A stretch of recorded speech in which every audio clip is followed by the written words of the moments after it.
Hey, everyone. Hi. Hello. Welcome to another episode of Alice. Hey now. Greg, what are you doing here? Hey, what do you mean? Allison, where'd you come from, Greg? I came from the world of Childish, and I just want to make sure that your listeners know that you're just as wonderful on the other podcast you do. What if they don't have kids? Don't need them. You don't need them. A lot of our listeners actually tell us they don't have kids. We talk about sex. We talk about all sorts of dirty stuff, but also parenting stuff. Yeah, so. Check out Childish. New episodes every Wednesday, wherever you listen to podcasts. Maybe I should have got next. Allison Rosen is your new best friend. Allison, with her good times never end. Allison Rosen, doing the wavy pencil dance again. Allison's your new best friend. Hey, everyone. Hi. Hello. Welcome to another very exciting episode of Allison Rosen is your new best friend. I am thrilled to have my guest today. She's someone that I am very fond of. Returning to the podcast, Stephanie Wittels Wachs. She is an author, an activist, a podcast host. She is the co-founder and chief creative officer of the podcast network, the very critically acclaimed and popular and important podcast network, Lemonada Media. She hosts Last Day, the podcast that in its first season looked at the opioid crisis in America and now is in its second season, premiered in October, and it is looking at suicide. She is the author of Everything is Horrible and Wonderful, about losing her brother, Harris Wittels, very beloved and hilarious comedy writer. He had also been on the show, to heroin overdose. Hello. Oh my gosh. That was so nice. I also love your theme music, and I was singing it today because I knew I was coming on. And so I was working and I was singing Allison Rose. I was like, it was in my head all day. Oh, well, thank you. Thank you very much. It's so fun to have a theme song that says your name. Is that so fun and cool? You should. It's really cool. Yeah, I do. And I've had that song even before this show was a podcast, when it was just an internet streaming I'm so belittling to myself. When it was an internet streaming show, which is how it started when I lived in New York. And so good. Yeah. And so that it's gone away. It was like one of the few things in my life, because I can be very indecisive, but it was one of the few things in my life where the second I heard it, I was like, oh my God, it's perfect. It's so catchy. Yeah. Thank you. Thank you so much. And kudos to Tom Rapp, aka Trap Dog, who did that song and all the music. Do you think that it would be inappropriate for Last Day if you had like a zippy Stephanie Wittels Wachs song? Yeah, I was thinking that actually as I was hearing your theme song and dancing, how weird it would be if it was like, Stephanie Wittels Wachs is on Last Day. It's the most depressing thing you've ever fucking heard. Yeah, it wouldn't. I don't think it would have the same kind of ring, but I love that you can have it. It's so nice. Thank you. I want to get into all the stuff, but first, the last time we talked, you were still living in Houston and then you relocated. Fill me in, because I have built up your lifestyle in my head and I need to know what it really is. Oh my gosh, I can't wait to hear what you think it is. That's very interesting. From like Instagram, right? You've just seen it and you've just decided what it is. Well, I think because you said you were coming to California and I'm like, oh, where are you going to move? Let's be neighbors. And you're like, well, that sounds great. But we found this piece of land up in Northern California. And so that's what kickstarted. Totally. Like you're homesteading. I don't know who I am or what I'm doing here. I know that there is a lot of talk this day on my text messages from the street about the well that is now sort of out of water. Oh. So, I mean, if that gives you some sort of insight. So let me back up. Let me back up actually even further. Basically, the day we got married, this was, 8 years ago, my husband was basically like, listen to me. I love you. If we are in Houston our entire lives, I will be done with this marriage. And I was like, okay, I promise we'll move like 5 years. We'll be here 5 years and we'll move, So like cut to, it's been way longer than 5 years. I did not hold up my end of the bargain. Houston is this like lovely place in terms of community. I had such a great group of friends there, and it's a very creative, artistic community. You don't think of it that way, but a lot of great stuff going on there. My family was there, blah, blah, blah, blah, blah. Not a pretty city. Essentially a city on a swamp. It is a hot, muggy, sticky, mosquito-infested, prone to mass flooding. It just it should not be a city. And they keep building it out. Definitely never work for the tourism committee. No. So Mike has been sending me real estate listings for years, and he'll send me listings all over the world. And I'm like, no. Like if we were doing a rom-com, it would be a montage of me being like, no. So finally, the pandemic happens. I don't know if you're familiar, but we all had to go inside. Which one? Yeah. The current one? Yeah. The current one. And we had, so the two children, one being 6, the other 2, we lived in a townhouse in the middle of the city. The yard was teeny, itty bitty tiny, like a shoebox. Dog, you can't be outside. It's too sweaty. There's nowhere to play. They can't go to school. We can't leave the house, and so I was in this very vulnerable state. I felt like my soul was being sucked out of my body, and he knew it. And I think he intentionally fed me a gummy. He had one too, and sent me a listing for this gorgeous, idyllic plot of land, 2.5 acres. Wow. In a canyon. We're in a canyon in the Monterrey area. And it's just, when we moved here, everyone was like, this is God's country. This is God's country. You're in God's country. There's a lot of montages in this story. And Mike and I were like, is there a script they hand out when people move to the area? And it was, the weather is just beautiful. It's like 70 degrees during the day and, 40 to 50 at night. It's, there's stars, and the house is this mid-century modern sort of relic. There was this they built it in 1963. The couple lived here until a year and a half ago, and it's pretty much untouched. And we're mid-century modern, crazy people. So anyway, it was like, I was high. I was like, yeah, why are we living like this? Why could we not live like this? And it was cheaper. This is the part that's going to blow your mind. It was cheaper than the houses I had been looking for in the area of Houston we were living in, because we were living in the middle of the city, like a really, high traffic area. And like all the things that were attractive about living there were suddenly unattractive when you couldn't leave the house, which I'm sure you have experienced in the Los Angeles area. Yeah. I also, we're not going anywhere, but I have fantasized about it. Like I am jealous of the people who are basically, that's why I'm fantasizing about the lifestyle you're doing. Cause I'm just like, why are all the reasons we were here don't matter anymore. Are moot now. Yeah, totally. And it sucks because there is definitely a house in Houston that has not sold. If you live in Houston and you want a house, I've got one. It's a great location when we're vaccinated. But right now, the fact that it's zoned to this great school and walkable to this and such, nobody gives a shit about. So it's sort of just sitting there. So anyway, my father-in-law is a realtor in Long Beach. And so he has this license in California. And so he's also the greatest and very also prone to choices that might not make sense on the surface. And so he was fully supportive of this idea pretty much right off the bat. Well, you would be getting closer to him too. Exactly. And we had been talking about LA. When I talked to you about LA, I was not lying. We had been talking about it. But then when the pandemic happened, it was like, wait a minute, I want my kids to dig in the dirt. I want them to be able to go outside the house and there not be cars that are zipping by at 60 miles an hour.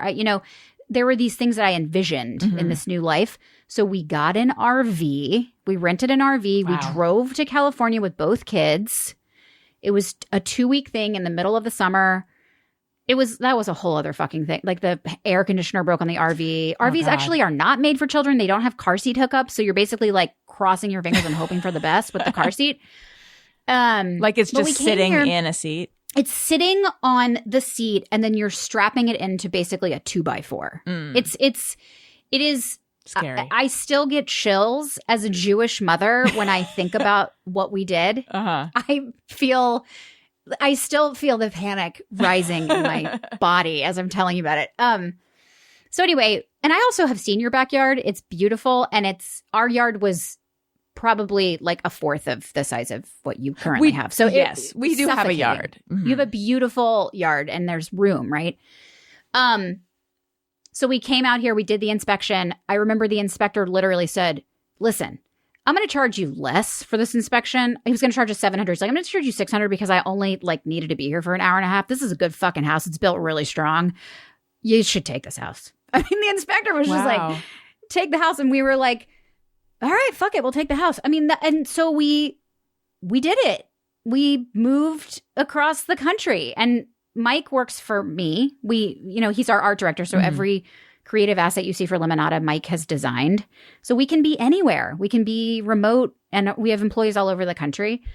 So we did it. We moved.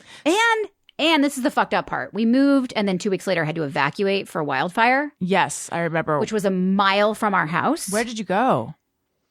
We really slummed it. We went to an adorable little Airbnb in Carmel by the Sea. It was a total piece of shit. No, it was great. I shouldn't complain. That's still scary though. Means, and it was fucking scary. I was certain, considering my history of trauma, that our house would be burned down. I was certain that we had done this crazy thing where we had moved across the country, and that we had taken this big leap, and we were going to start this new chapter, and then it was going to burn. Which is just how my brain is wired, you know? Was it wired that way before you lost Harris? I think it had a propensity for that. There's a lot of worrying and anxiety in the family bloodline, but I think it triggered, all of it got really bad. And then this is the sensation. Maybe I'll say this for, hey, is this just me or everybody? But the sensation is that there is a dark cloud, and that if there is a bad thing that can happen, it will happen here. And the reason that I feel that way is because it has. Harris did die, and then I have 2 kids that have hearing problems. I'm not going to call it a problem.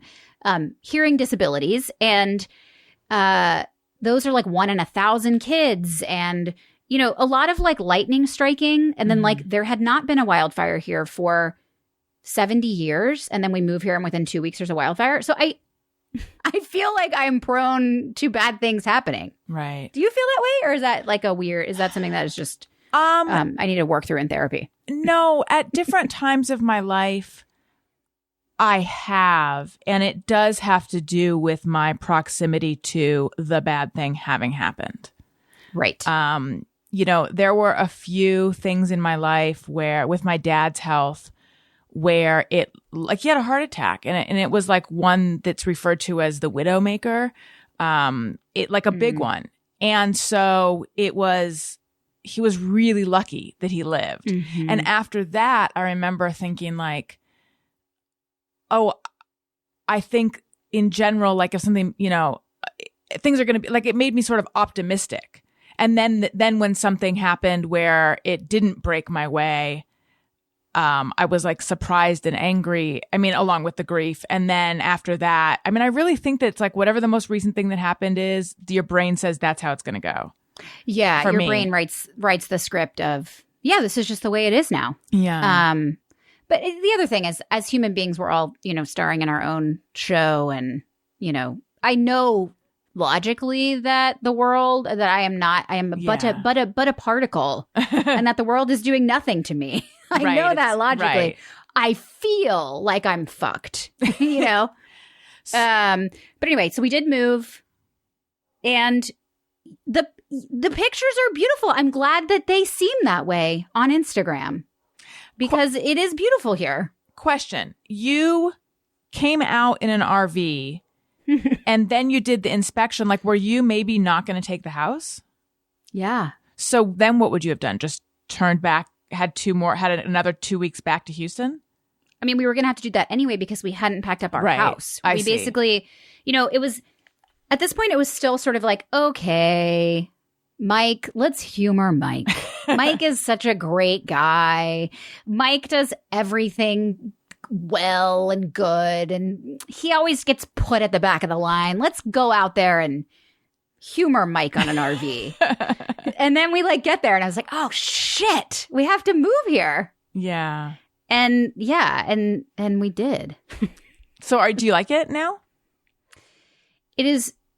I feel like I'm living in an Airbnb because I don't know anyone here. I truly don't have any connections or community, which is a weird thing, especially coming from a place where I did. So I feel like I'm visiting and that I'm in a beautiful place, and I'm just sort of like, oh, this is such a nice Airbnb. I'm going to write a good review.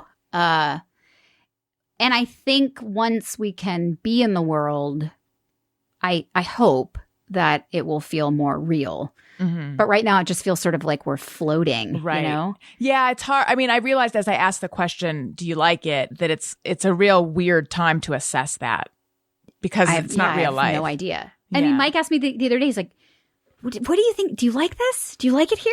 What do you think? I'm like, I don't know. It is very rural. Like I said, we are on a well system. I am not close to restaurants that I can pick food up at. So I'm cooking constantly. The grocery store is 10 minutes away. That's the closest one. So these things feel like when the world picks up again, they might be problematic for me. Right. And what about schools? Like, how far is the school? The school's 30 minutes away. Oh, wow. I mean, but here's the thing. So that's our fault. We were zoned to a neighborhood school that is 6 minutes away. And Iris was doing first grade online, and it was a lot of worksheets and Zoom calls and I don't know, really uninspiring shit that was killing her soul. And we met this one family here because I put up basically a dating profile for Iris on a Facebook group. And I was like, here's a picture of my daughter. She loves to do this. She loves to do that. She's so cool. And I was like, this is totally weird and pathetic, but does anyone want to be friends with her? That's so sweet. I mean, well, I just felt like she needs somebody. And I felt like if I could find her one friend who could be safe, we could be safe together. And we did. We found this one family that they're so lovely. And the mom actually had listened to my show before. It was like a random, Oh, that's weird, cool. out of Yeah. all people. And so she had some context.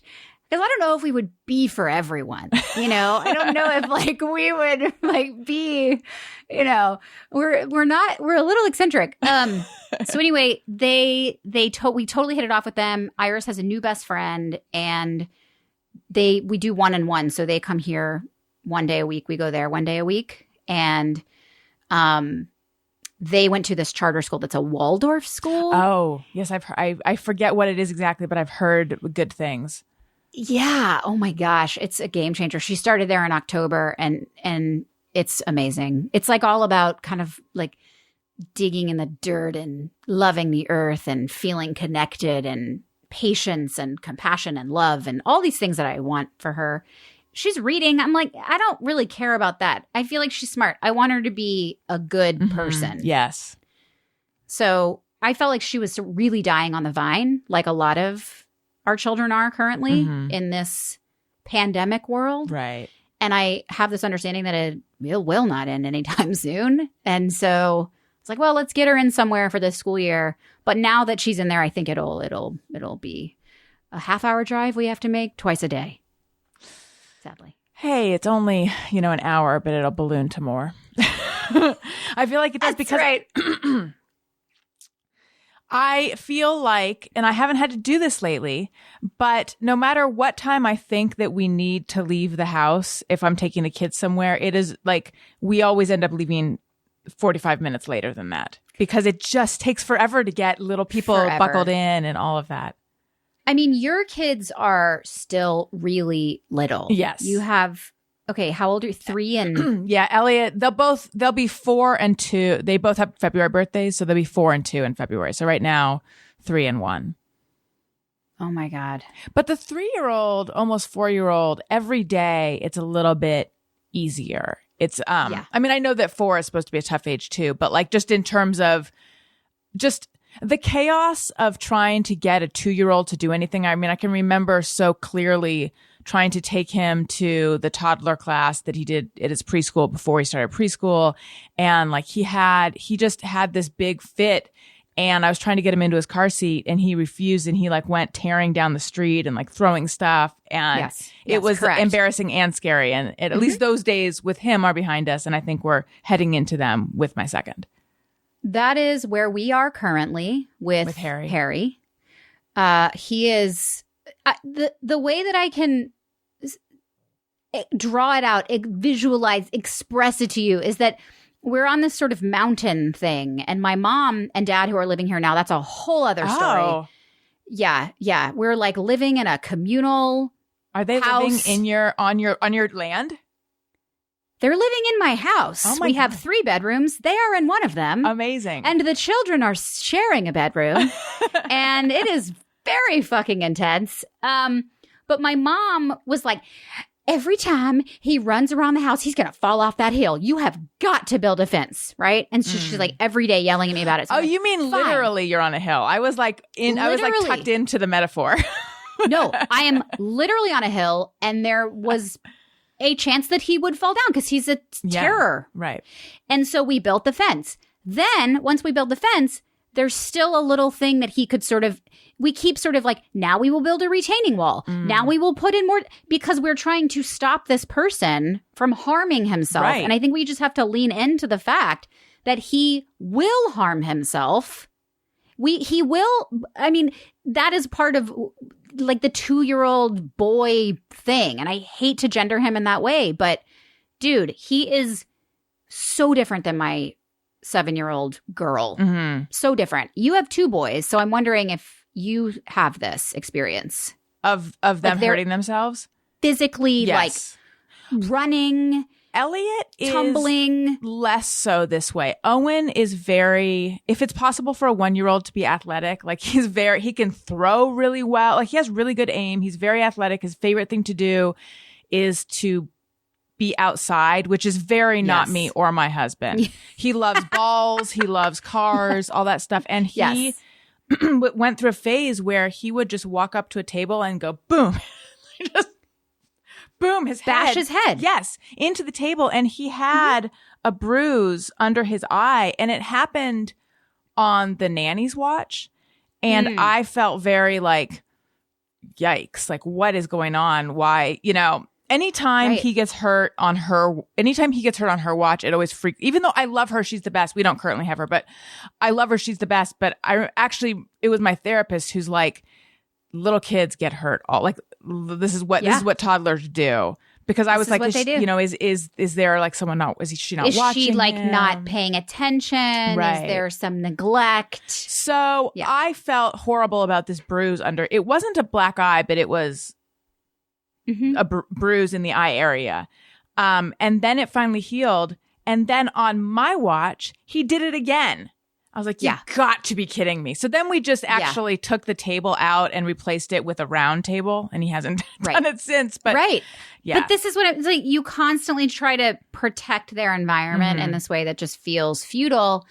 And aside from the physical antics, he's just lost his fucking mind. I mean, he's just like screaming and crying and the tantrums have gotten so intense, and I forgot how intense they are. I know I have a recollection vaguely. I mean, it's been almost 5 years since my daughter was 2. Right.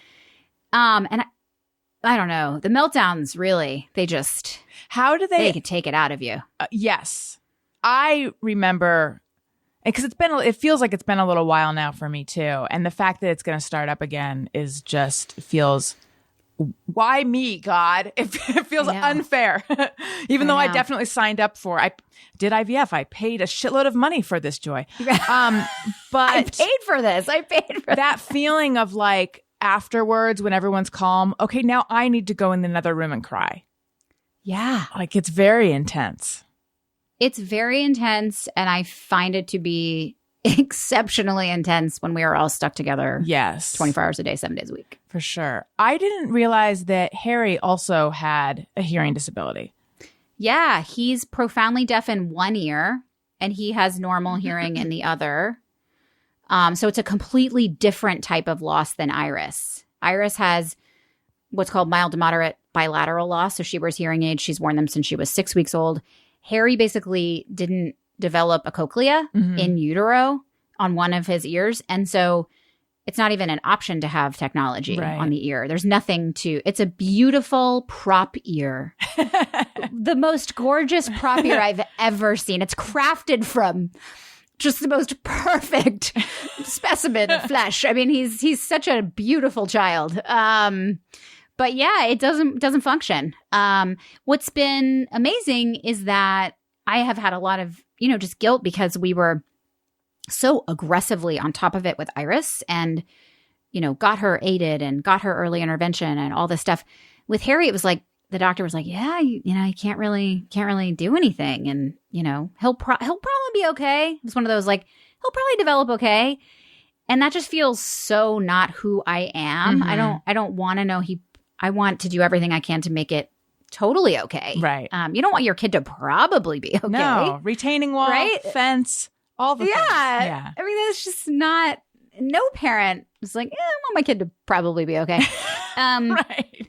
It's like, so I would be like, what does that mean? And what do I need to do to make sure that it's okay? Right. Exactly. But he is okay. I mean, he's been, he speaks in paragraphs. There's been absolutely no delays whatsoever. He's hilarious, which is truly the biggest requirement to stay in the house. So he has that too. It's something we do not ever notice. When he goes to school, they tell us he might, like, whenever you have noise, like chairs shuffling and ACs rumbling, and this is the issue. Like, I hear a plane right now. We have this ability in our ears to filter that stuff out.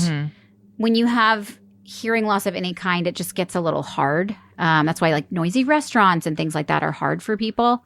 So we'll see. But I remember very clearly hearing his diagnosis, hitting the ground, sobbing, being so devastated about it. And then 24 hours later, being in the shower and having this like talk with myself that was like, listen, kid, to me. Iris is a perfect human being. Nothing has stopped her. If anything, she is even more magical. Do not sit here and despair about your kid not being the way that you thought he should be. Like, get your shit together, get out of the fucking shower, love your kid, celebrate the good stuff, and move the fuck on. I mean, I really did have to have a pep talk, and that's how I pep talk myself with all those expletives. And then, truly, since then, it's like, yeah, it's okay. And if it's not okay, it's fine. We'll figure it out, When did you find out? I mean, same kind of a thing. It was like they do the newborn hearing screenings in the hospital. Yeah.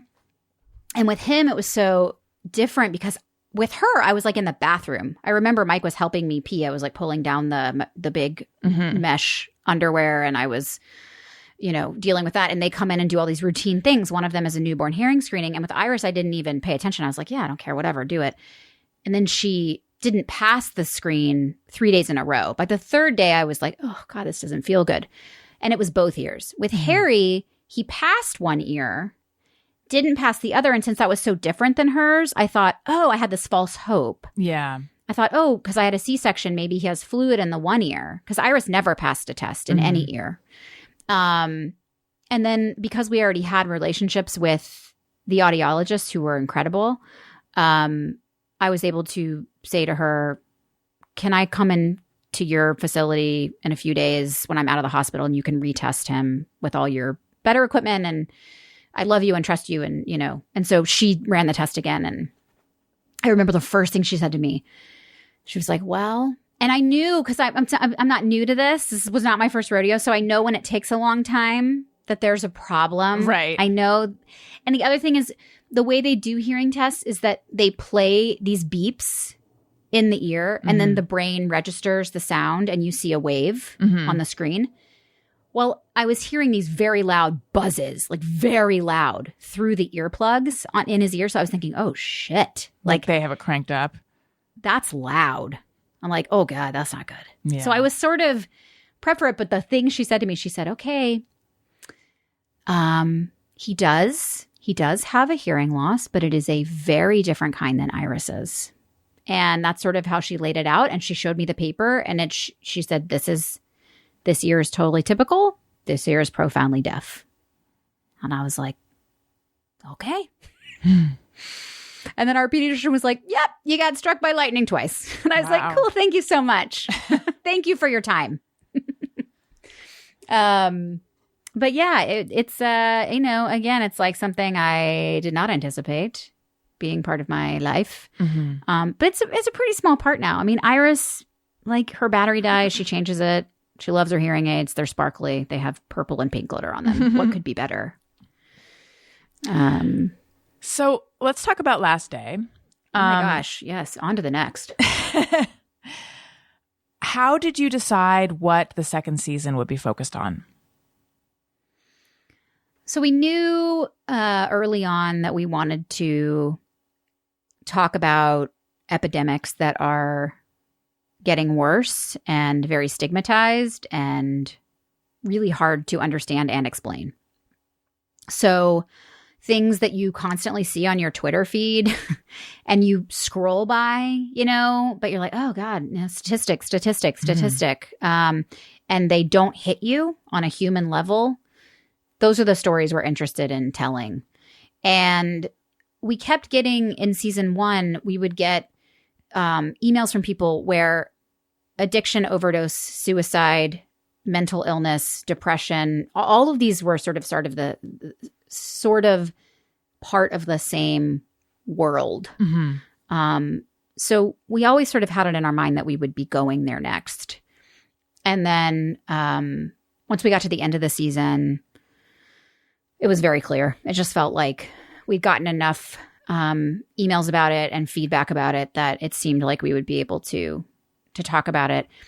And we also like to do things that do have the potential for progress and hope. Like, you don't think that a series about things that are killing you are going to be hopeful stories.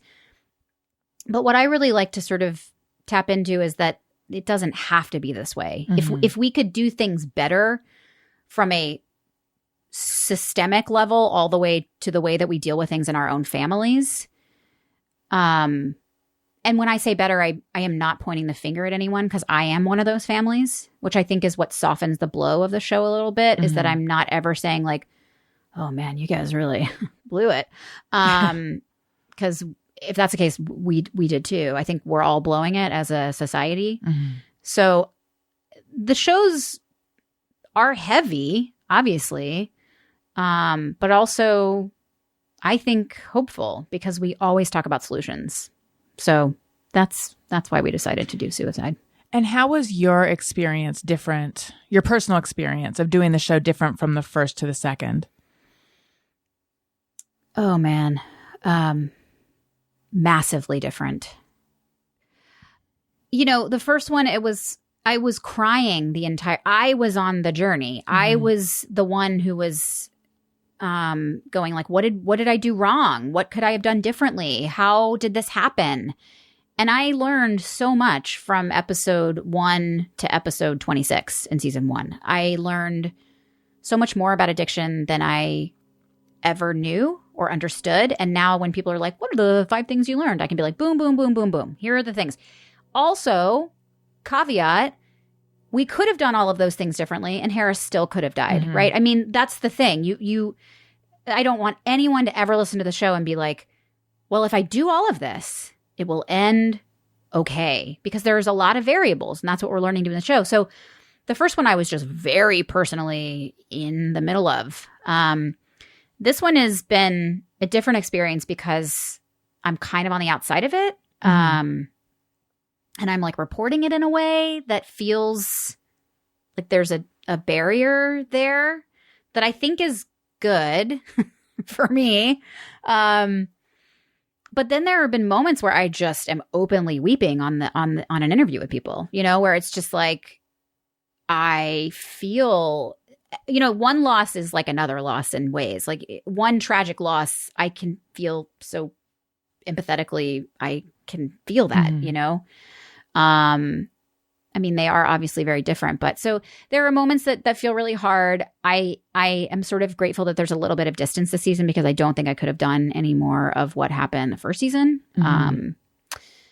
Dragging my own family through this. But I think we all ended it with a way clearer understanding of what happened, which I hope people will get out of season 2 as well.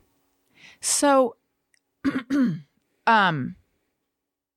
throughout the series, but especially in the first episode, you talk about the guidelines for how media is supposed to talk about suicide, and you partner with the Jed Foundation, and which is like it's a really, I don't know how aware of it at the time when you decided to partner with them and to sort of have them help you with these things. But it's like a very compelling, from a storytelling point of view, to almost have these like ombudsmen in there. Yeah, we needed them because of what we just talked about. It wasn't my experience. And I knew there's a website called reportingonsuicide.org. There are a lot of rules around it. The way that you talk about it can be extremely harmful.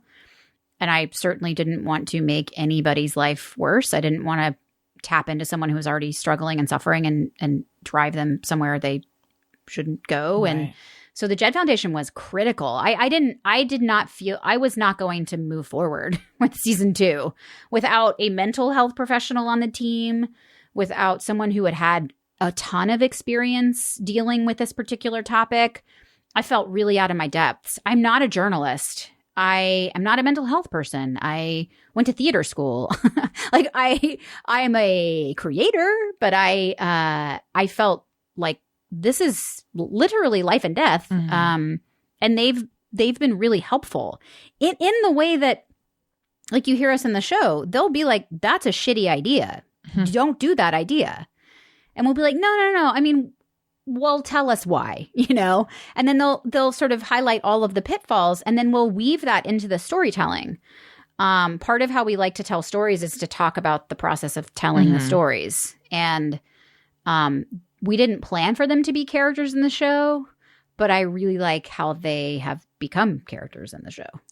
And I should say, I am not fully aware of what of all the guidelines. And in fact, I have received emails from people telling me I should have put a warning on something, and here's, and it is sent in from a really good place.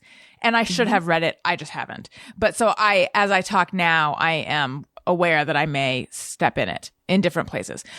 Did you feel constrained or confined at all by the guidelines?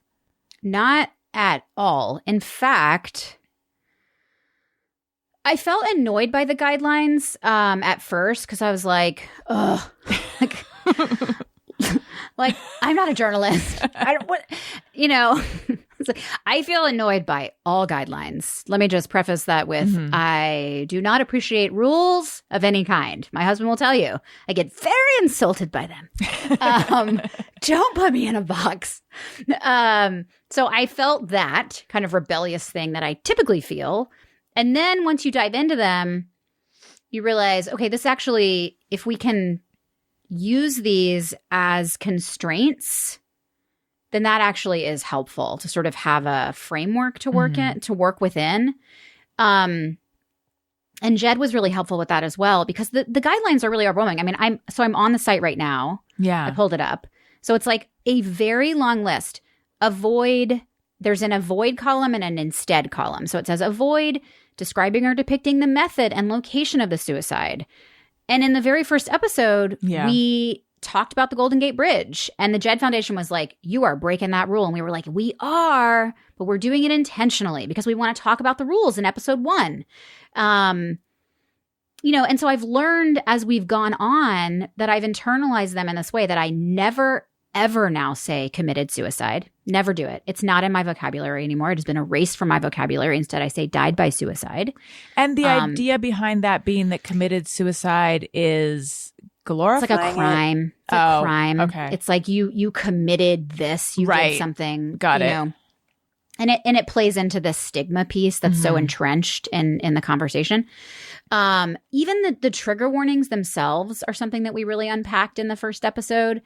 Our trigger warning is very different for Last Day. We say, listen, I'm not going to tell you what you can and can't hear because your experience is very different. And in fact, you might really relate to this and it might help you, even though it might be triggering.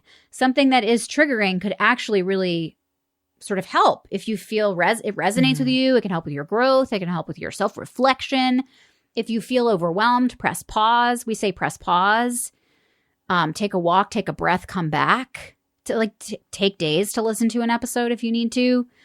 So I've learned a lot from that. And then the other big thing that I've learned is that the way that we edit the stories now, for example, we did an episode recently, really every episode, where the family or the person we'll talk to will share all of the details about the death and how it happened and where it happened and the circumstances around it. And we always cut that out. We never include it in the storytelling. Now it's part of it. I feel like I don't feel like I'm pushing against that at all. I don't feel like it's restraining me. I feel like it's helpful, to have guidelines for this. And I mean, at the end of the day, like the thing to note about the rules are that, and this took me a few episodes to really understand, people who are listening to this right now, if they have never had suicidal ideation or they have never felt like I just want things to end or I don't want to be here anymore, it's not like it's going to flip a switch where you're talking about it is going to trigger something in them that they'd never thought about. It's that if you have somebody out there that's listening that is currently struggling or has sort of had ideation, that they could hear this and then it could be sort of the thing that sort of pushes it over the edge. So it's not that the way that you're reporting it is going to cause somebody to die, but it can cause somebody's situation to be worsened. Does that make sense? Yes. It's not like a super happy person's going to be like, la, la, la, la, la, and then hear this and be like, oh, wow, my life is over. It's ruined. But we want to protect families who have experienced this kind of loss. I don't ever want to make families feel bad. Like, I felt bad for a really long time. I don't want to make anyone else feel bad. I want to be a source of comfort for those people. So yeah, we've internalized it in a way that feels productive and helpful. Do you tell when they share all the details with you, which I imagine is healing for them to share their story? Do you tell them that you're not going to include it? I don't think. No, it's so interesting. They never ask. So I think because we have done now like over 30 of these, I think they know that we're going to handle it respectfully. It's really scary to put yourself out there and then like basically put your story in the hands of strangers and be like, hey, this is my life. This is my pain. Please tell it in a way that doesn't like rob me of more, But I think we are very clear that we are going to be respectful about the storytelling from the start, and that if anything makes them uncomfortable, please communicate that. And we always go back and fact check things. And, we're always in conversation with the people we're telling stories about. And then a lot of the stories, I'd say the majority are people who've reached out to us and they've heard the show and they're like, hey, I have a story that I want to share with you, so that we're not approaching people and saying like, hey, we're this podcast. Do you want to come on and tell your most painful stuff to me? it's like amazing to me how many people hear it and they want to share their most painful story. So yeah. What's kind of a testament to the project itself? Yeah, I think so. I think it's it's like a vote of confidence. Yeah, I think so. Yeah.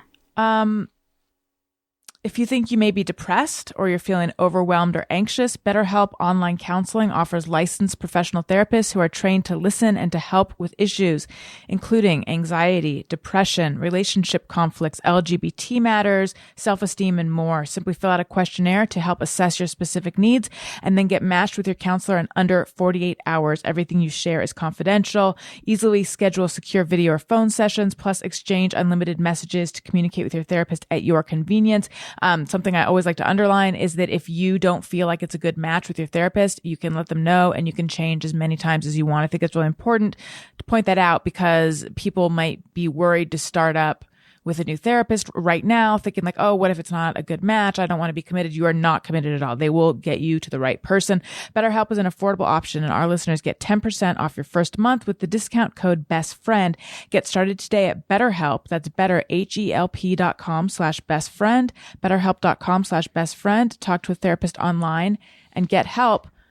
I also want to tell you guys about something that makes an amazing gift and helps give back. It's Bombas socks. They're the most comfortable socks in the world. They'll make you loathe your other socks. You'll wonder why you wasted your time with socks that don't have all the like arch support and reinforcements. I mean, they hug your feet and they were made to give literally. When you give a pair of super comfortable Bombas socks, you're not only giving someone a gift they'll love, you're also donating a specially designed pair to someone in need, because for every pair of socks Bombas sells, they donate a pair to someone experiencing homelessness across the U.S.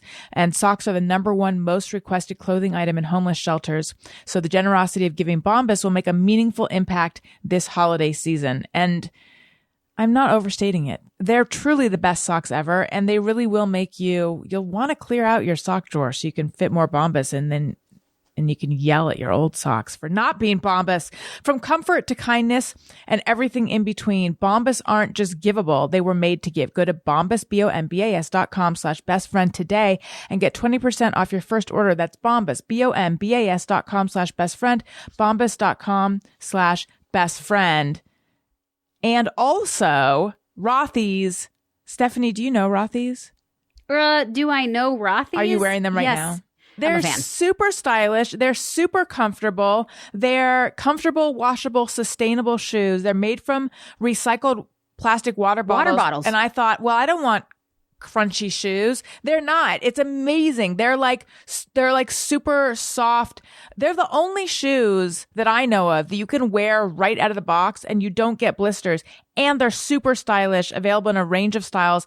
They sell out though. So you're going to want to collect them. You're going to want to go there, see the new styles they have, and then buy them before someone else does. Yeah, you can't have too many. 0 break-in period. Super popular. Glamour magazine named them one of the top gift ideas you can't go wrong with. Check out all the amazing shoes, bags, and masks available right now at rothys.com/Allison. That's Rothys, ROTHYS.com/Allison. Style and sustainability meet to create your new favorites. Head to rothys.com/Allison today. Okay. And I am back. And I wrote something down, and I can't read my own writing, so that is helpful. What a tragedy! It is. Last day, season 3. My notepad. Yeah. I might. I'm going to put it into the bullet pointed list of options because I feel that very much. I never read my own. It's very hard. It's difficult. Okay. Deeply personal question. Have you ever been suicidal? No. Nope. Have I been extremely fucking depressed? Yep. Extremely depressed, anxious, obsessive, spiraling. I mean, a ton of problems in my brain. Mm-hmm. Never been suicidal. Could not relate to that personally. Do you think had you not lost your brother, do you think you would be on this path that you're on now of like telling these very profound life and death meaningful life and death stories? No, resolutely no. There's no way. No, it's not. I mean, we've now, this is our third show together. Yeah. I feel like we're friends now. Yes. In real life too. And you wouldn't peg me for a death show. It's not, I mean, but I think that's why the show works for people, is that there's still a sense of humor in the episodes. I still say all the bad words that I say every day. I still, like my producer knows if there's some very intense monologue she wants me to deliver with a lot of academic information and very dense stats and statistics, she's going to have to break it up, and I'm going to have to make some jokes, or I'm going to be like, nope, not coming out of my mouth. So I think that because I have been able to make it my own and weave my own, that's my dog, I'm sorry. That's okay. Personality into it, it doesn't feel like I don't know the other way to say it, but a funeral dirge, which I was trained as an actor and a director, and I taught acting for 10 years to really amazing gifted kids at a performing arts high school, and I would always tell them to play the opposite. Like whenever a scene wasn't working or something, I'd be like, oh God, it's because it's all too much emotion, Mood spelled backwards is doom, children. We need to lighten it up. People don't sob and scream and holler in real life. They just do that in fiction. In real life, we try to push that down and make a joke or play the opposite. And so I just believe that as a storytelling tool and device. So I don't think that this would be what I would be doing or talking about. But I don't know. It's so weird and mind fucky when you start doing that. When you start doing the, what would I be doing if this hadn't happened game? I don't know. But I mean, I guess, and this might be me projecting a bit, because I am always drawn to these kinds of things as well, and telling these stories and, wanting to know but how did you really feel and all that stuff. So I have decided that you are also like that. That's true. I am.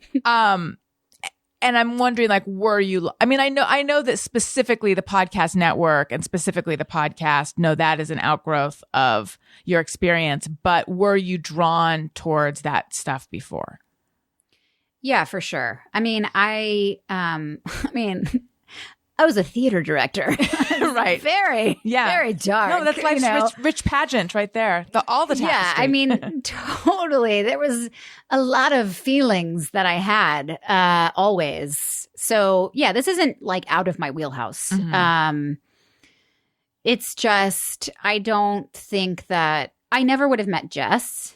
We never would have both, lost our brothers and then started this right. podcast company out of the ashes. That would not have happened. I probably wouldn't have written a book that was so, super raw and personal and tragic. But I did, after Iris was diagnosed, I wrote a very personal, sort of gut-wrenching essay about that. I mean, I always expressed myself in that way.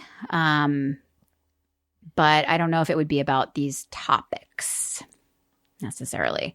And then I also I did anime. I still do. I was an anime voice actor for I've been an anime voice actor for 15 years. So that's my other career that is sort so of kept cool. in the shadows and under my maiden name, Stephanie Wittels. If you they'll never Google put Stephanie it together. Wittels, you'll see a lot of anime. Let me tell you. That is just so cool. Another deeply personal question. We're 5 years out now, right? From almost 6. How is your grief on a day-to-day level these days? I mean, so this is Okay. Do you see over this shoulder? That Yes. little creepy doll is Harris's doll. Mm-hmm. That painting Harris did.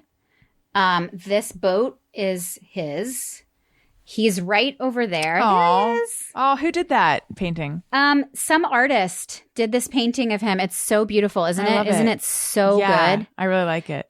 It was in Iris's nursery in Houston, and then in Harry's, and now it sits right next to me. Aw. So he's like everywhere. He's all over me. There's an Mhm. article about him right there. So I feel like my grief, it's so wrapped in. I have this bulletin board here where I have somebody sent me a needle pointed. We're all horrible and wonderful and figuring it out. Mm-hmm. This little needle point thing that they did, and then I have a note that he wrote me, and I mean, I'm like, he's so around me. It might be really weird and creepy to some people, but for me, I don't know. I need him around me, and so it's like, he feels very present still. I think my acute grief, I will talk about it in medical terms, has subsided. Mm-hmm. And I think a lot of that was like, what do you call it when you immersion therapy? Where you're, I, for a year was grieving, and writing the book and just weeping and like being very, very in touch with how painful and shitty everything was. And, doing the show, I think doing the 26 episodes helped me to kind of let myself off of the hook in terms of a lot of the guilt that I felt and, culpability as a family that I'm not going to speak for other people. I will just speak from my experience. My experience was that I felt like, did I do enough to help him? And so I was able to get those questions answered. So I didn't have a lot that was left unresolved. Mm-hmm. What remains is like, it fucking sucks that he's not here. Like, it fucking sucks that he does not know these badass kids that live here. I mean, he would love them. It sucks that I can't text him 100 times a day to talk about how crazy my parents are. I mean, it sucks that I can't text him to talk about The Undoing or The Crown or all the shit that we're watching. I mean, I want to be in touch with him. Yeah. That's what remains. And I think that's part of grief, but it's not like I'm crying all the time. I will cry sometimes and it will come from nowhere. And I'm like, holy shit, that was a wave of grief that I had not anticipated. That really derailed my day. Mm-hmm. But they say that grief changes, and they would be correct. It does change.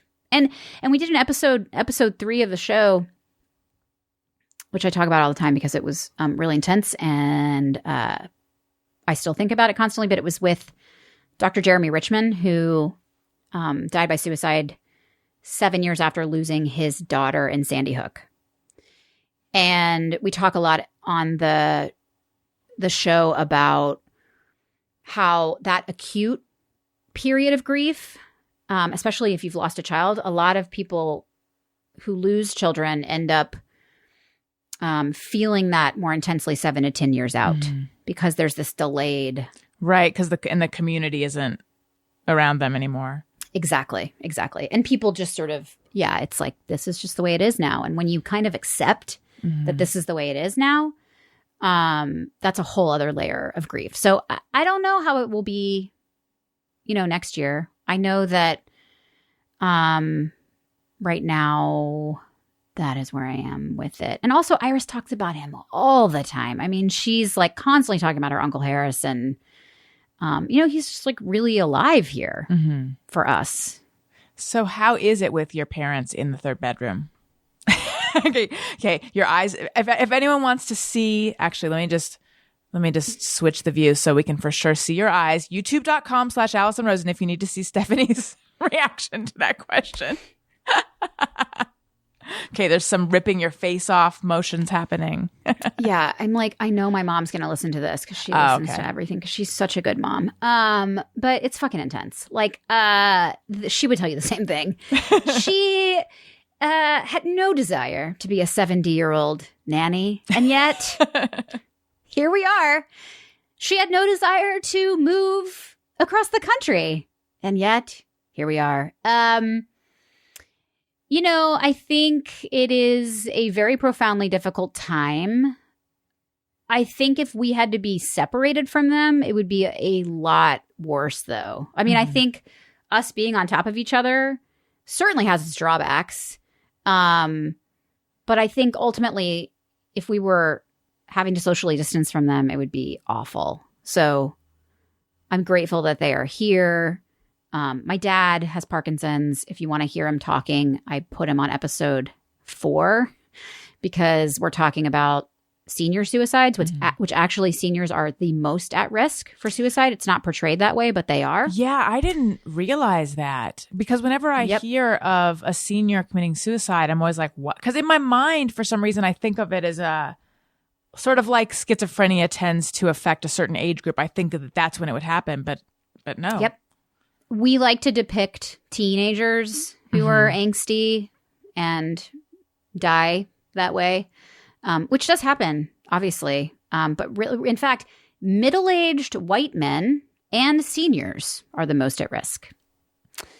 So go ahead and think about that if you are listening. But I did an episode about that, and we were telling the story about a woman who lost her 70-year-old mother. And my dad has Parkinson's, and the reason they're living here, this whole thing happened because he's disabled. And again, I apologize for my dog. That is okay. She thinks that she needs to protect us from all the bad things in the world. Oh. And so that's what she's doing right now. She's doing her job. She's so good. And this is part of being in quarantine. I am no longer in a studio. So my dad has to use a walker, and we found him an Airbnb, and it said it was accessible. It was not. He could not get in the bathroom. And I think I told you at the beginning, my house was, these elderly people lived here. So my shower has the ADA bars. Yeah.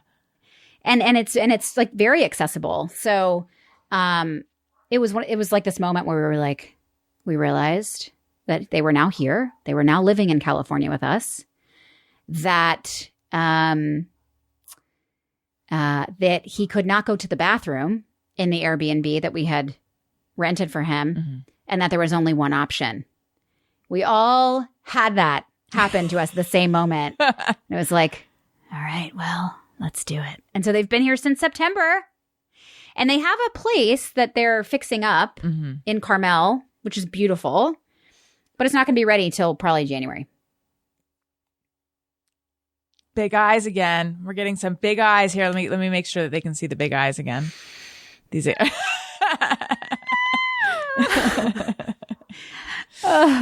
it's not natural for adult children to live with their parents.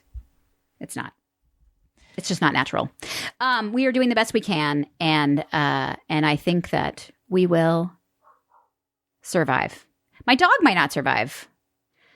I am very annoyed with my dog right now. Oh, what's aside from just the barking, or is there more? Barking. Just the barking. The barking. She's a great dog. I love her so much, but she's a protector. What kind is she? I don't know. She's like a 50-pound street dog that was on a kill list and had a pretty rough and tumble early childhood. And we rescued her, and she's the greatest being I've ever known. Like, she's my favorite child. She's perfect. I love her.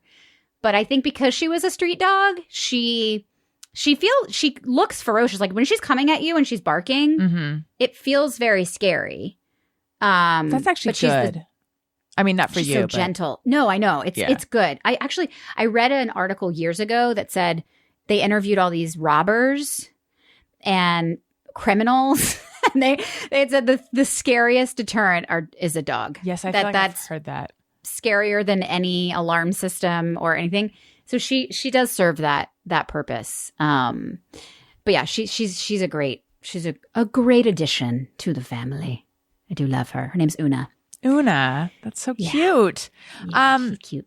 Let's do some, hey, go fuck yourself. This is where we let people know that what they can do. And now I recently brought this back. I hadn't been doing this segment for a long time. And then Why?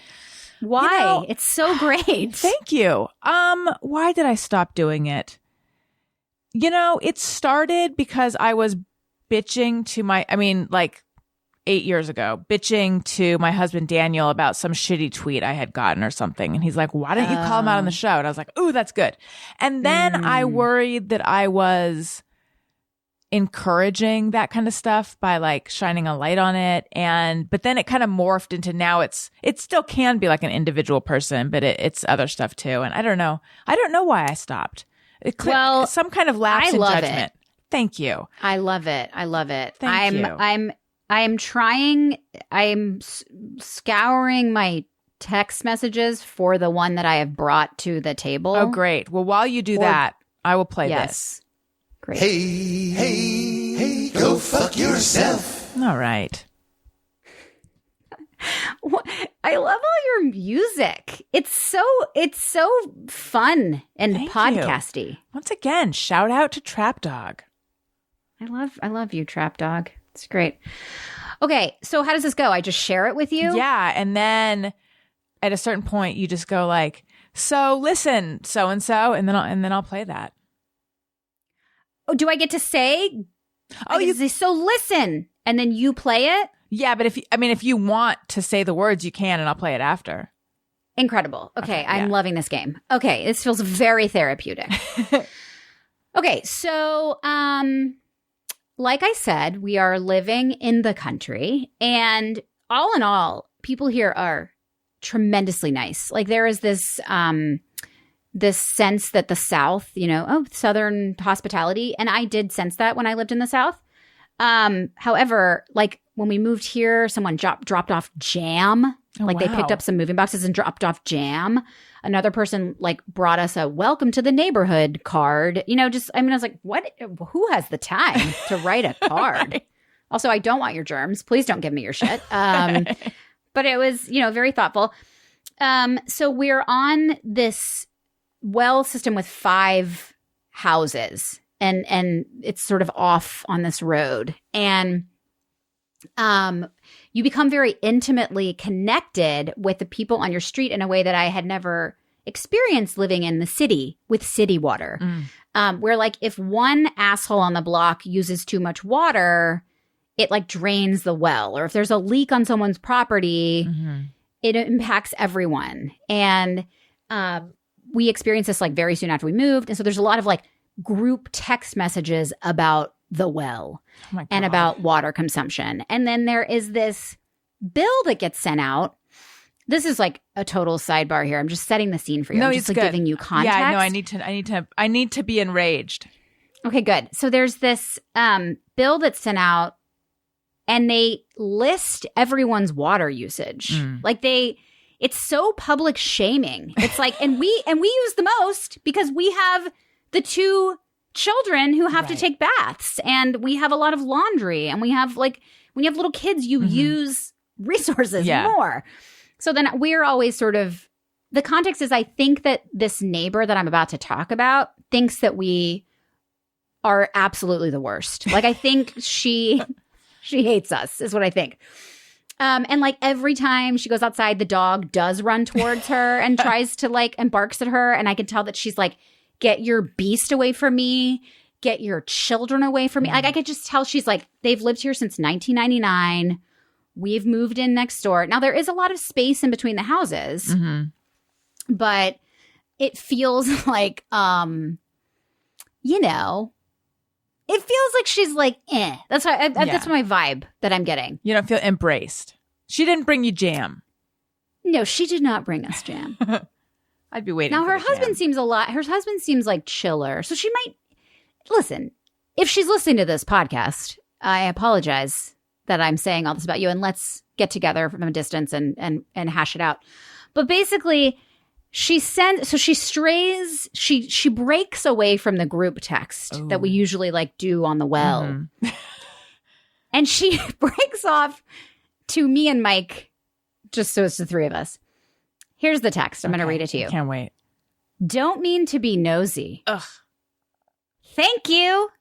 Anytime you start a fucking text like that, then why are you sending it? Check yourself. Right. Okay, so don't mean to be nosy, but Tim noticed that your garbage cans weren't closed this morning. We got a notice in the mail about 20 days ago that said they will fine anyone about $15 a can if the lid isn't closed. They're taking pictures of all of our cans. Oh my God. I was having a pretty fucked day when this text came in.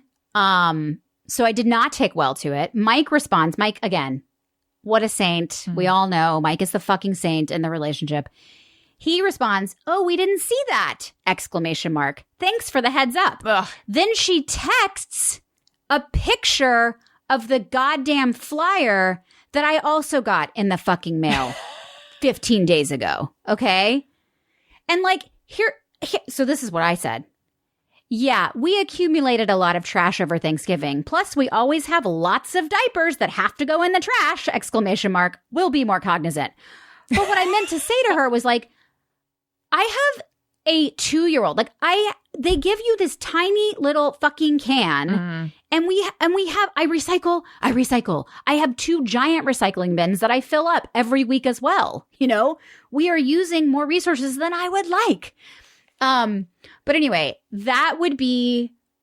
I was deeply bothered by her text. I felt that it was extremely nosy. And actually, now that I'm looking at it, Allison, she made a typo. She said, "Don't mean to be noisy." So did she mean noisy or nosy? Either way, it's both. Oh, interesting. And what did she mean? I know. I literally just re-looked at it and it says, "Don't mean to be noisy." I think she meant nosy. Probably. That's truly how I read it because she was being fucking nosy. Yeah. So Mike literally he broke off of that thread and texted me directly. "Let me pay the all caps. Let me pay the fucking $15, Cheryl. Charge me."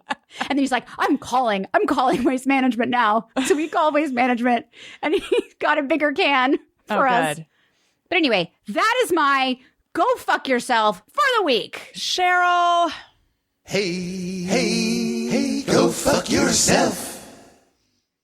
Question though.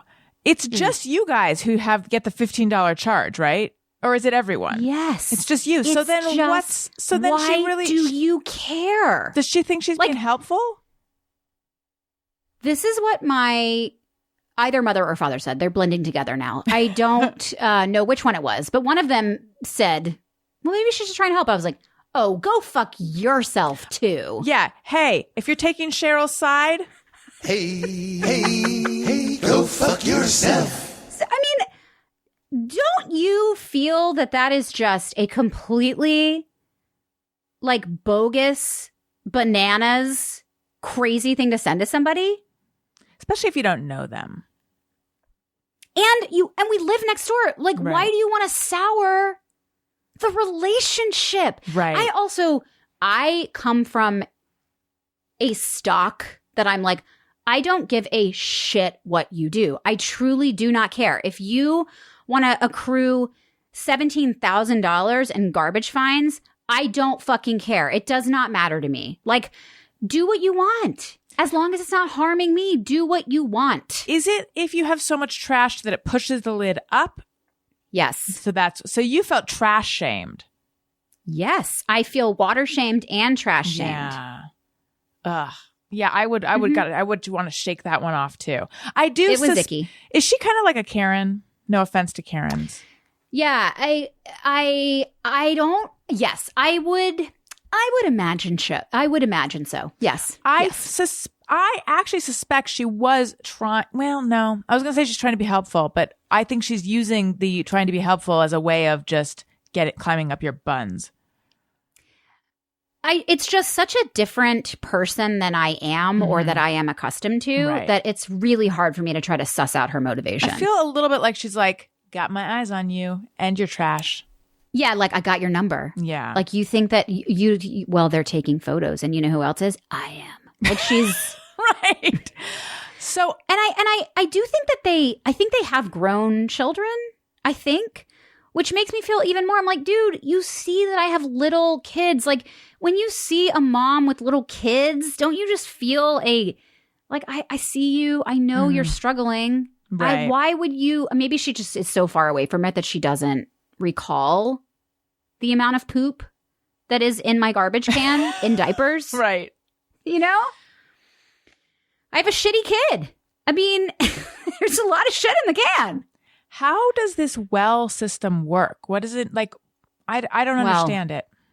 It's currently not working, to be honest with you. This is another thing that happened. We basically moved here and within, like a week, learned that there was all this well drama that we kind of bought into that we didn't really know about. Right. The well is 60 years old. It's not pumping the amount of gallons per minute that you want it to be pumping. So we had to put an exorbitant amount of money pretty much right when we moved into an account to start to dig a new well. And then there's a lot of weird money shame too, because it's there's 5 people on the block. Everyone's expected to put, thousands and thousands of dollars into this account. And then it's if one person doesn't do it, then they feel shitty. Right. It's wild. It's very intense to be so tethered to your neighbors. For water. I mean, when I lived in Houston, I lived on a street for 5 years and I never met anyone. I mean, I think I knew my next door neighbor, but we pretty much kept to ourselves. So it's a strange new world. I know a lot more about wells than I used to know. What I know is that there's a flag. It's usually up. When it's down, that means that you're running quickly out of water. And currently our flag has been down all week. So there's been a lot of texting tension. And the garbage can thing was on the heels of the well thing. And so I was just not having it. Oh, that sounds awful. No, it really does, though. It really does. To have to worry it's not great. Yeah, about whether you have enough water. Have you had a situation where you've turned on or flushed or tried to take a shower or anything? Oh, so you've been okay. No. That's why it feels very I'm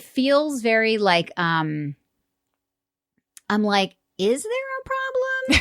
Do we need to dig a new well? Because I have yet to try to do a third load of laundry and not be able to do that load of laundry. I have yet to go to fill up the bathtub and there not be water. So I'm listening to the well expert, but there's this piece of me that's I think you fucking guys are wrong. I mean, I also think everyone is wrong about everything. I'm always oh yeah, well, I want to challenge all the things. So I don't know. We'll see. Today I really had a Shirley MacLaine moment where I was I was ranting this morning. I am done having to go through this preacher dude who is controlling the account to try to get to the well dude. I was Mike, just get the fucking number of the well dude so that we can talk to him ourselves and not have to deal with this weird intermediary who speaks like he's in a Shakespeare play. I can't, I mean, this isn't part of Go Fuck Yourself, but the text that he sent, this is how he speaks. Okay. So this is the self-elected captain of the well. This is the captain of the well.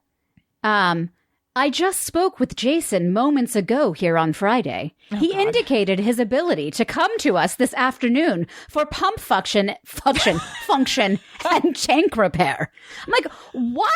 And then our neighbor who's on the other side broke off the chain to text me and Mike to be yeah, fuck that dude. Let's call Jason ourselves. So there's a lot of very interesting neighbor dynamics. But then our neighbors across the street, I love them. They're an Indian family and they bring this incredible food once a week to us, the most amazing home cooked meals. I think they must feel we don't have a kitchen or something because they're constantly feeding us. So there are lovely parts of it, but it's just wild. It's just a whole new terrain. And I think I will be writing a work of fiction at some point. Now, about these dynamics. When you are in your separate threads, do you check a few times to make sure that it's going to the right place? I always do that. Good. I always do that. I mean, don't you do that? I do that for every thread but that I always I'm on. hear of people being like, I always hear of people who mess that up, and it like chills me. Yeah. Sending it to the wrong I know. place. I have done that before. I have said something terrible to the person that you're talking about. Did you get caught? Yeah. It was awful. It was one of my worst moments as a human. I still to this day feel awful. It was when I was like, it was like me saying to another colleague about another work person, and then it was like the wrong thread, and it was so not cool. She was 100% in the wrong, but like no one needs to think that somebody's saying something about them, you know, behind their backs, which I was at the moment. Yeah. And I just like totally fucked it up. And it was like really devastating. So I'm constantly paranoid that I'm on the wrong thread, so much so that I sometimes won't send an email that I need to send. Like I will not forward things. I feel very afraid of forwards. I just always feel like I'm going to fuck it up if possible. So I'm sure the moral of the story is I will say something terrible about Cheryl to her face on a thread, thinking she's not on it at some point in our lives. But it hasn't happened yet, so hang on to that. Not yet. Not today. Let's do... You know what? I have a Hey Go Fuck Yourself as well. And I feel like I've been beating this drum on my podcast, and this person probably doesn't deserve it. I'm not going to name them, although I feel like I've said enough on other podcasts that people have put it together. But there's just someone who is being very, very social right now. Publicly, and like and in this person's Instagram stories and pictures and stuff shows them they all do like a lot of rapid COVID tests. So, and they, so in theory, like it is safe. However, I don't think those ones are that accurate, but it's more just that like having endless galas with beautiful, famous people feels, inconsiderate and icky to me right now. It just feels like that's not what we're supposed to be doing. And if you're gonna do it, lock it down a little bit. Keep it to yourself. Yeah. Don't make people. And now people have been like, or maybe just I have been like, are you jealous? Like, do you wish you were invited? And yes, I do.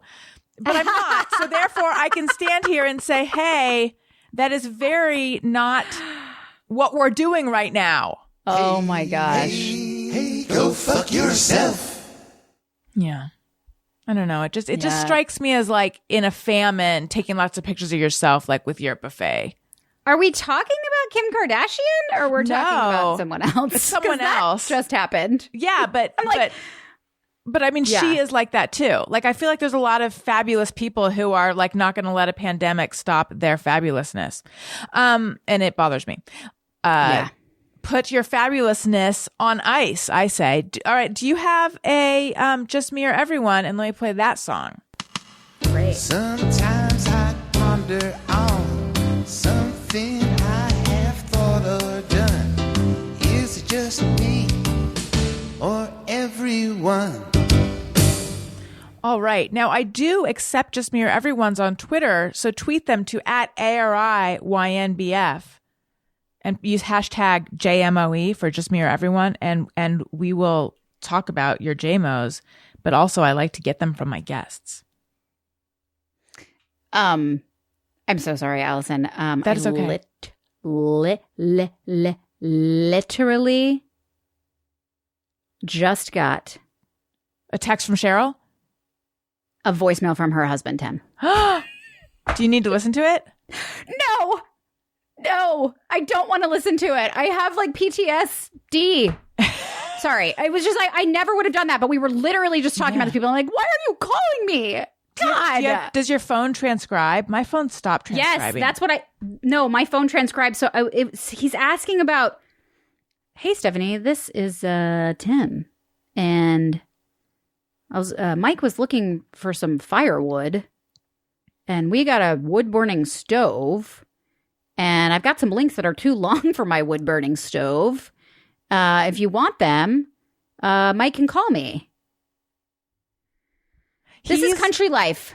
He's trying to make up for Cheryl. He knows she's a lot to take. She's out of her fucking lane. Yeah. She's out of her fucking lane. Yeah, it's too late, Tim. It's too late. You made the choice when you married her. Right. Think if the story Tim could tell, like his whole life, he's always trying to like patch things up when Cheryl does her Cheryl biz. Oh my God. Don't you? I mean, it seems to me, judging strictly from your social media, and also I think I've met your husband like once peripherally. He seems also very nice. And like he's not going to be the guy that like is embarrassing you all the time. I also have a very nice husband who I'm sure I am embarrassing him. Yeah. Like I think I'm the Cheryl in the situation probably. But it's really nice to have a partner who doesn't like make me feel like have to do that. Yes. Have to call about firewood. Right. Yes. To patch it up. Yes. All right. Is this me or everyone? Great. Do you want me to share mine now? Please do. Yes. Okay. I hate showering. Like I don't like to, I've always felt this way. It has become worse in a pandemic where I feel like there's truly no point at this point. But I've always felt that it is a waste of time to get wet only to have to get dry again.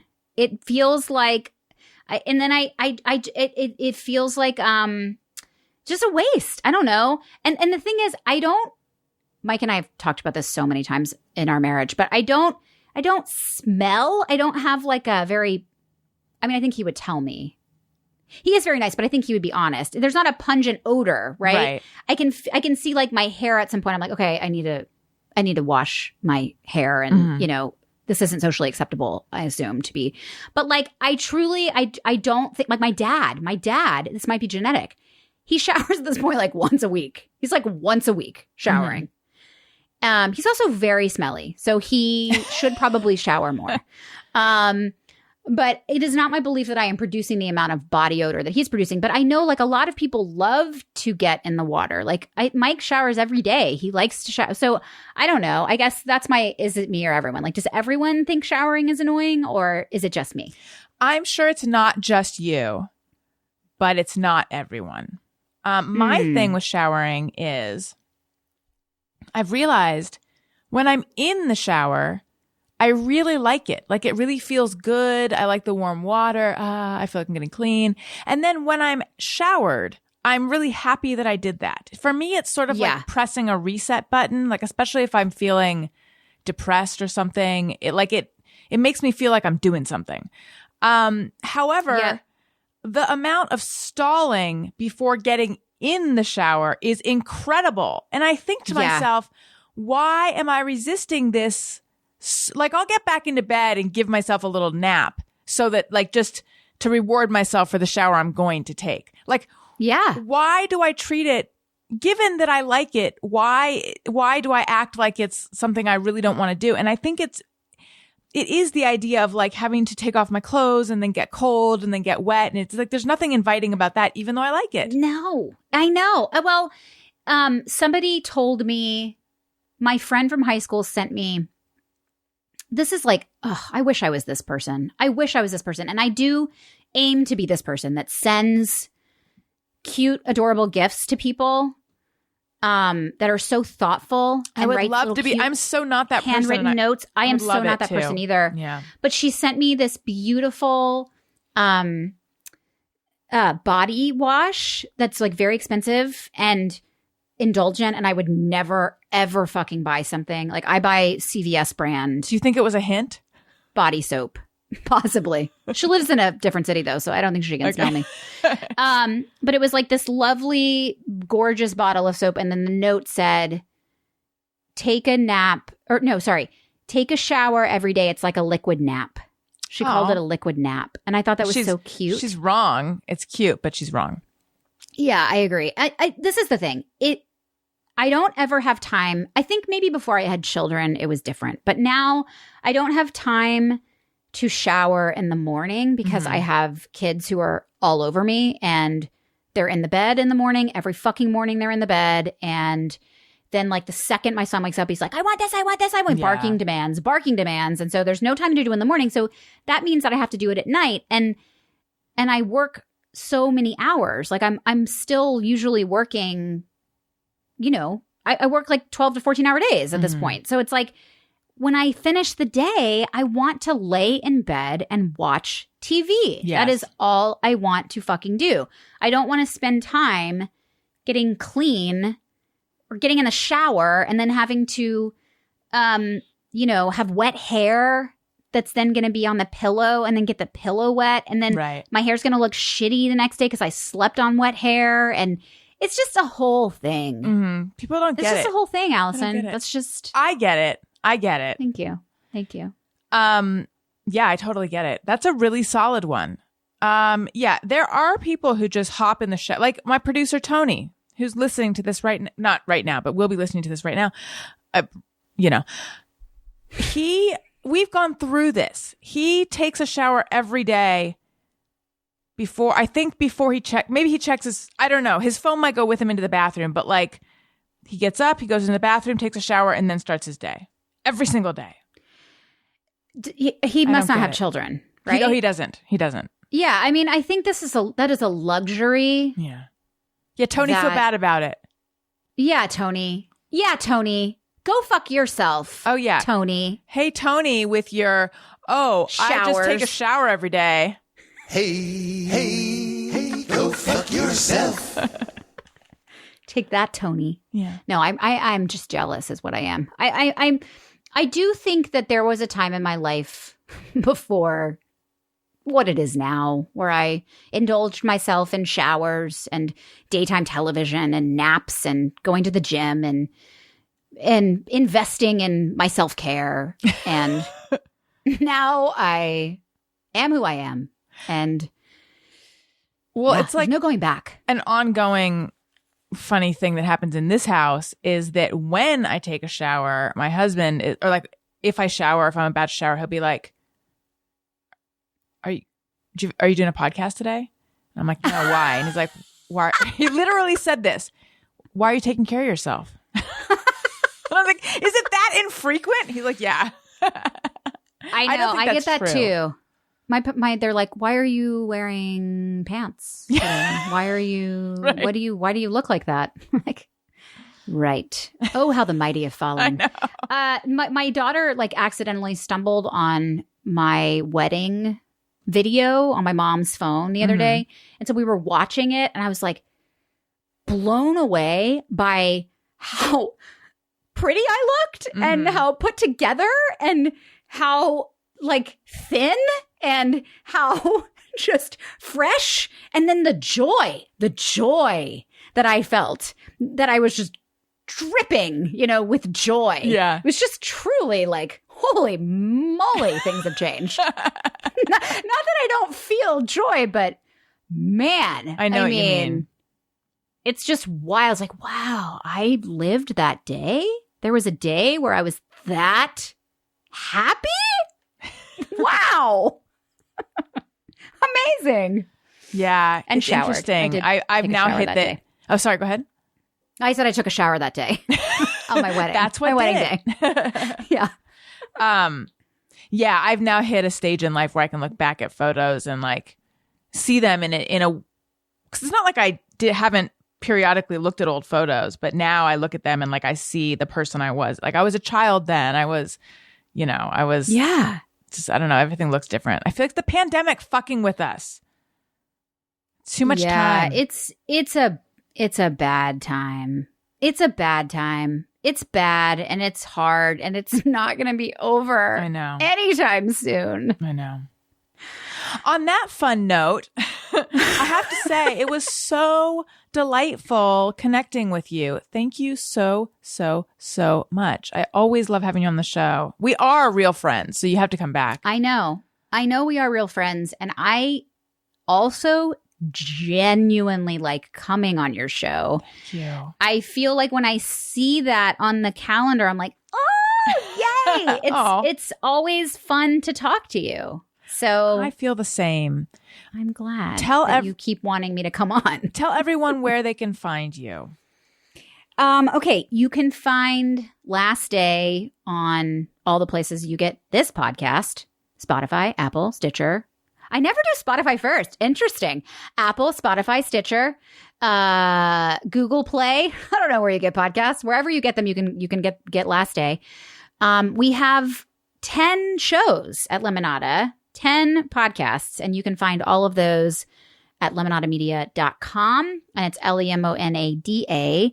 And then you can find us on Instagram, Twitter at Lemonada Media, and you can find me at Whittle Stephanie on Twitter, Instagram, all those places. You can look at pictures of my life in the country and feel very envious, and then simultaneously not envious that you don't have to deal with a well system and Cheryl. Yeah, knowing about the well system and Cheryl has changed my mind about all of this. Yeah. Actually, don't air any of that. I really just want it to be very idyllic. No, I'm kidding. It's fine. We can tell the truth. I like to tell the truth about things. I like it. So yeah, thank you. And if you like what you're hearing, which I hope you do, please make sure you're subscribed to Allison Rosen as your new best friend.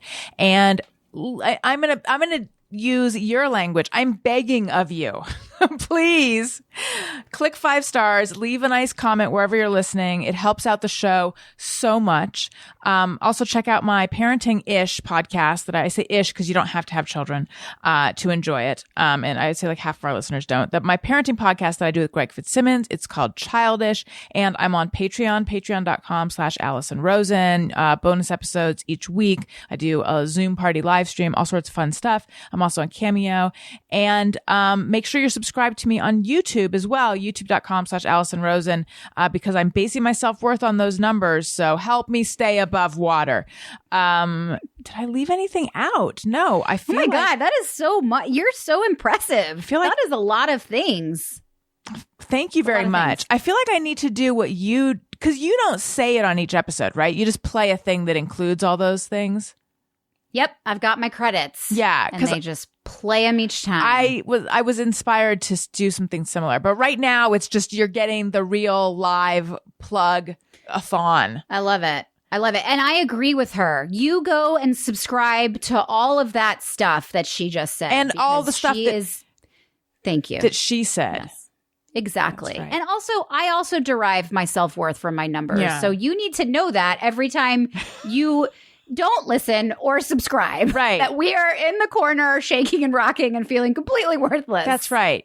Don't do that to us. Don't do that to us. You guys, thank you so much for listening. I love you. You matter. Goodbye. Hey, do you know about the Allison Rosen show?